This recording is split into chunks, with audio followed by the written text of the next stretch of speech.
The lunch lady from hell. This lunch lady was your classic grumpy old woman. Hairnet, gloves, stained apron, and she seems to hate children. I hate children. She never smiled. She was always in a horrible mood. Well, one day this kid in the lunch line says something to her that makes her flip out. Next, is this meat even real? The whole lunch line starts laughing at her.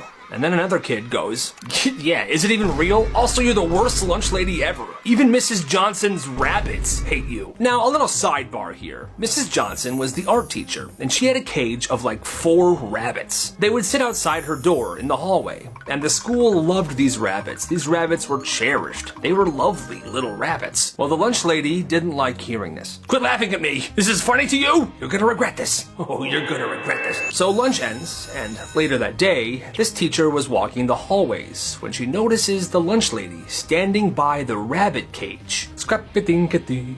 What is she doing?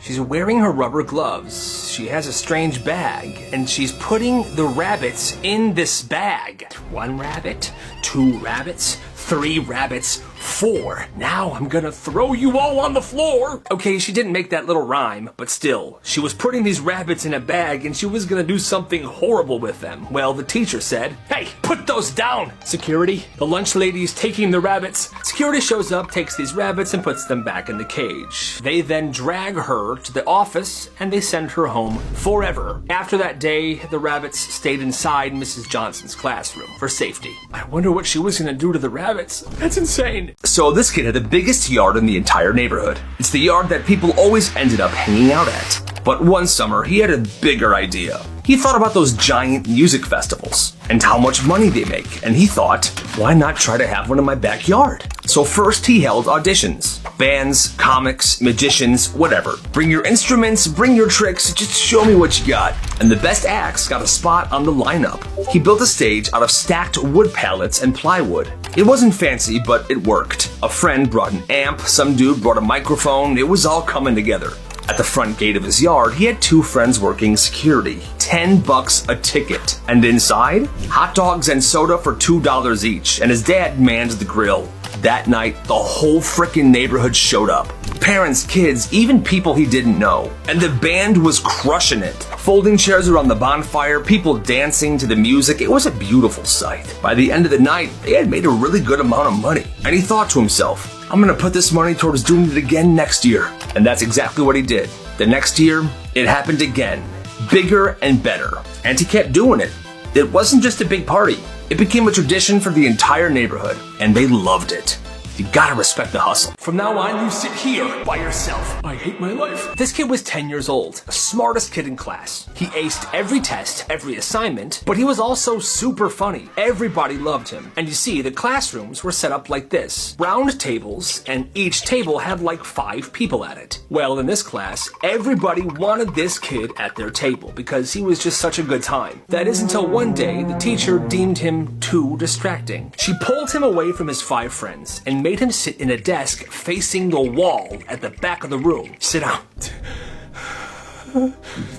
And he was the only one back there. The rest of the class were sitting in their groups. Group projects, he worked alone. He wasn't allowed to talk. Week after week, he kept thinking, surely I'll be moved back to my table soon. But the teacher never let him. And slowly, he could feel the gap building. His friends got closer with each other and farther from him. That desk in the corner became his life. For 10 months. A punishment that was supposed to last a week lasted for 10 months. And that is not fair. Every year, this school had a field day. No classes, just games outside. Tug-of-war, relay races, popsicles at the end. It was everyone's favorite day. Well, this one year, everything started off perfect. Field day starting off perfect. Sunshine, kids in their colors, music blasting. But by lunch, storm clouds roll in.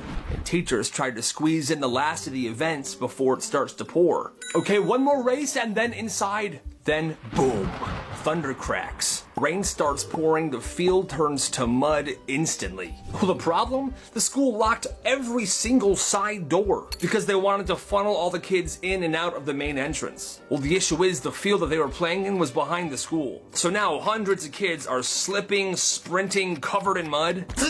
I lost my shoe. I can't even see. Where are my glasses? By the time they got back inside, everything was soaked. Mud everywhere. And the school day ended with students washing the mud off themselves in the bathroom and the janitors drying them down with leaf blowers. That's actually hilarious. This is actually genius. There was this kid named Max in 8th grade, and he turned faking sick into a full-time business. He wasn't the popular type, but he had a knack for details. He knew every single school nurse's shift, and he knew every symptom that would get people sent home fast. One day, his buddy is stressing about a math test. Dude, I didn't study. I'm so screwed. Give me $10 right now and I'll have you home by lunch. Okay. He hands over $10 and Max goes into his backpack, and he pulls out this little, clear balloon-looking thing.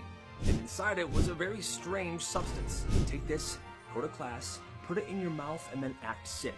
Walk up to the garbage can and bite down. Then spit all the stuff out into the garbage can. It's gonna taste horrible, but it'll look like you actually puked. Seriously? Trust me. It also smells like real puke, so they'll believe you. Well, he goes to class and he does exactly what Max told him to do.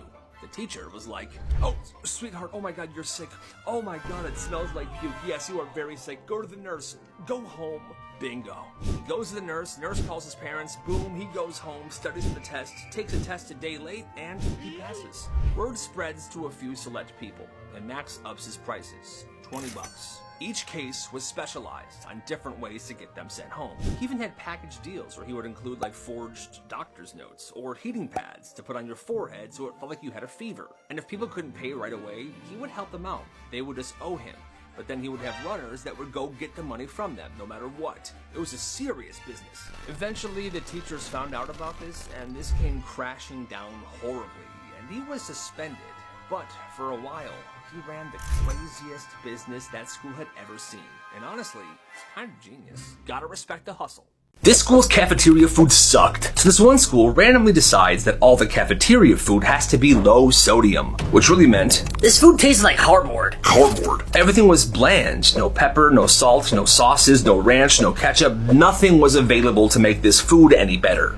And soon enough, kids are straight up just skipping lunch. But this one kid, Jules, finds a way to beat the system. He goes to the store and he buys a packet of these tiny little hot sauces. Sriracha, there's Taco Bell fire sauce, mango habanero, and this strange green one that's just called the Monster. At first, he just shares it with his table, but then kids started offering him money for squeezes of these hot sauces. $1 for 2 squeezes, no refunds. Yeah, that's a pretty ridiculous price for 2 squeezes of a hot sauce, but like I said, the food was so freaking bland that people were doing anything to enjoy their lunch. And guess what? Business began booming. First day, he makes $8. The next day, he made $12. By Friday, he's got repeat customers, People are wanting hot sauce left and right. He's having to buy new batches. Hey, what is that? Well, not long after he started, a lunch lady caught him and sent him to the principal. And the entire thing was shut down. But the principal did tell him, "Hey, Jules, one more thing before you go to detention. Yeah. I respect your hustle." And you gotta respect that he respected that kid's hustle. This kid turned a broken vending machine into a business. So during construction at this one school, it got moved to this weird corner by the band room. Most people ignore it. It's kind of cracked. The lights don't work in there. It just looks off. This one freshman notices something. If you tilt the keypad kind of forward, it'll come off. There's a bunch of random little switches and buttons behind it. And he realized if you just press a bunch of these buttons, snacks just start falling out of the vending machine. It was a broken vending machine. What does this do?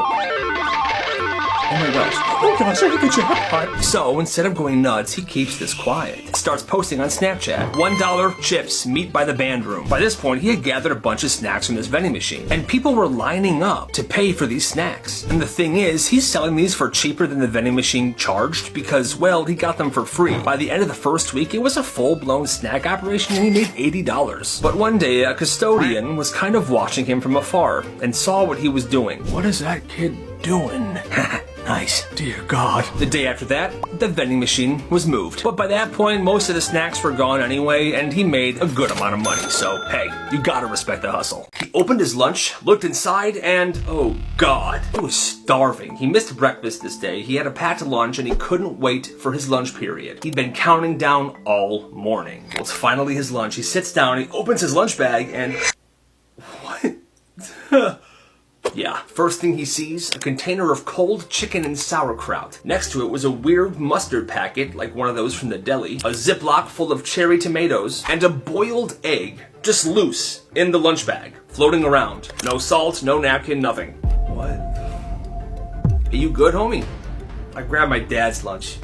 He packs it up, he doesn't eat, doesn't say a word for the rest of lunch. Carries the bag with him all day, and then after school, he goes home, and he walks into his kitchen. Dad, what even is this? Ah, it's my lunch. Yeah, I was wondering why I had yours. Dude, it's nasty. It smells like vinegar, and there's just an egg in there, loose. Hey, that's a good egg. No, Dad, that's a sad egg. A very sad egg. And from that day forward, he made sure to triple check his lunches every morning before school. Honestly, I think that dad's lunch didn't sound too bad, myself.